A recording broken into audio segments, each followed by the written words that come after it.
Within the vast reaches of the galaxy, beyond the farthest planet and oldest star, lies a sinister hunger. With rending claws, masterful and hyper-accelerated adaptability, and a hive-mind intellect, this hunger is not just a threat to the Imperium of Man, but all organic life as we know it. Welcome, my friends, to the 41st century, and to the Idiot's Guide to Tyranids. Tyranids can best be compared to locusts, as the modus operandi of the swarm is to overrun their targets, kill everything in sight, and feed on every minuscule amount of biomass that they can find until the planet is nothing but a lifeless husk. These repulsive insectoids get their name from Tyran, the first planet they were ever encountered upon after suddenly appearing in the eastern fringe of the Milky Way galaxy via their organic armada, named the Hive Fleet Behemoth. While they were fended off by the Ultramarines, who despite being largely made up of veteran Terminators at the time still took heavy losses, this would only be a taste of terrors to come. See, what makes Nids so dangerous isn't as simple as they're big and have claws that slice through armor like paper, though that really doesn't help. Firstly, the vast majority of the Tyranid swarm aren't thinking independently. No, instead they are all connected by what is known as the hive mind. Billions upon billions of life forms all connected in one unanimous mass. This does more than just let the thoughts and plans of the hive spread throughout the swarm incredibly quickly. This has other side effects as well, and none of them good. Most infamously, the shadow and the warp. The coming of a Tyranid hive fleet is preceded by a smothering psychic signal that envelops entire star systems and disrupts all forms of warp travel and communication. By the time Tyranids arrive on the planet, it's far too late to call for help. If that wasn't bad enough, Tyranids are also infinitely adaptable to the conditions of planets they invade.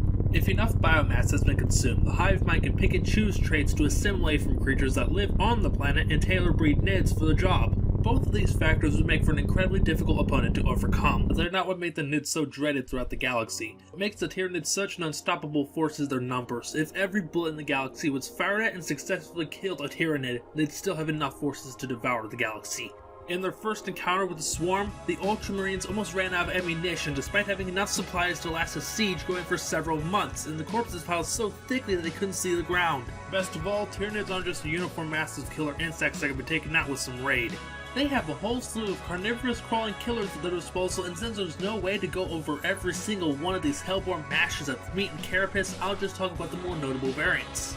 The best place to start is with one of the most infamous of these intergalactic nightmares, Old One-Eye, a massive Tyranid carnifex that has supposedly been killed in battle over a dozen times, only to come back over and over and over again. It was first spotted leading the charge on the planet Kolth during the Hive Fleet Behemoth invasion, tearing through the Ultramarines like they were nothing until an unnamed hero managed to blast a plasma pistol through his eye, hence the name and a wound that would never heal. Several decades later, after the failed takeover of Kolth, smugglers found Old One-Eye's body frozen but intact. Hoping for a reward, they thawed out the body, only for him to immediately begin regenerating from his grievous wounds, and they were slaughtered shortly afterwards. And after another failed attack on Kolth using the remaining Nids left on the planet after the defeat of Behemoth, Old One-Eye was last seen on the planet plunging into a ravine, only for the Ultramarines stationed there to never locate the corpse. Since that incident, a carnifex resembling Old One-Eye has been seen numerous times across the realm of Ultramar and further beyond, and each time supposedly killed only to show up once more. Another rather nasty invader was the Mortrex Parasite, a mutated Tyranid warrior that got its name from the frankly horrifying way it infested still living hosts with Ripper parasite embryos through a razor-sharp appendage that injects the babies into the host. Within a time span between a few hours and a few seconds, the host is devoured from the inside by the child to fuel its accelerated growth.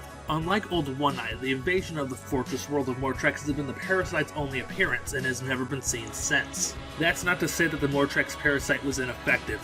The monster was implemented during the siege by Hive Fleet Kraken after several days of failure, and its vengeance was swift and lethal.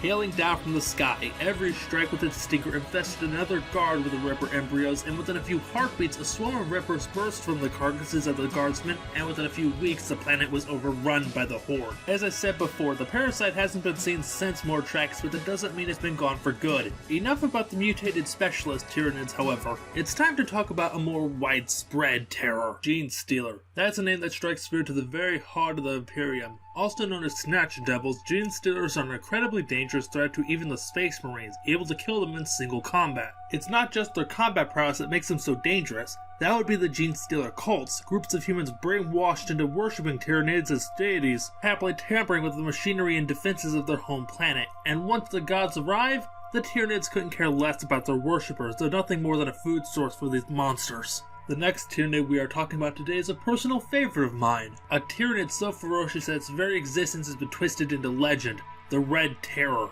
It attacked the mining world Devon Primus during the Hive Fleet Kraken invasion, much like the previously mentioned Mortrex Parasite. And much like the Mortrex Parasite, it has only appeared once, but only needed that one arrival to cause a bloodbath. Seemingly coming from nowhere, a massive Tyranid Ravener with talons that tore through rockcrete, armored by a blood-red carapace and a maw large enough to swallow a manhole, ripped through the metal walls of a starport compound, killing 24 people before the guards stationed there finally drove it away with flamers. It returned the next day, except this time the mining station was ready for its attack, or so they thought. Every day, for 20 days on end, the Red Terror would return, and it would retreat back into the mining tunnels with an even higher body count. Eventually, a seek and destroy team was sent into the dark to eliminate the Terror, but they were never seen again. The same could be said about the Red Terror, actually. Its last known appearance was after a giant ore ship full of refugees landed on the planet Arde's Hope, empty. Investigators of the ship only found the corpses of hundreds, if not thousands of innocent people with no sign of the creature that slaughtered them, and 3 weeks later, Arde's Hope was equally blood-soaked and devoid of life. The Red Terror hasn't been seen since. Well, it's about time we bring this look into the horrors of the galaxy to a close, and what better way to end it than with the closest thing the Hive has to a leader, the Swarm Lord. The Swarm Lord has been around for a very, very long time. It is the apex predator of the Tyranids and has fought in countless wars across the galaxy and beyond. On top of being a mighty warrior and psyker, he's also a tactical mastermind, as whenever mindless swarming of a planet doesn't work out for the Hive, they just summon him and the target's fate is sealed. If that wasn't enough, the Swarm Lord is also immortal, because if it ever falls in battle, the Hive mind will save his memories and personality and just insert them into a new body. Being such an old creature, it would take far too long to list all of his deeds, so I will just end this with one of his most notable. He left the Ultramarines chapter master in pieces and would have killed him had the Ultramarines honor guard not come to his rescue, a feat that makes him worthy of the title Swarm Lord. But hey, that'll about do it. That was a lot of fun to research and write, because I am a huge fan of science fiction and the Tyranids are my favorite faction in the WarHammer 40k universe. I hope I will get to see you all again next time.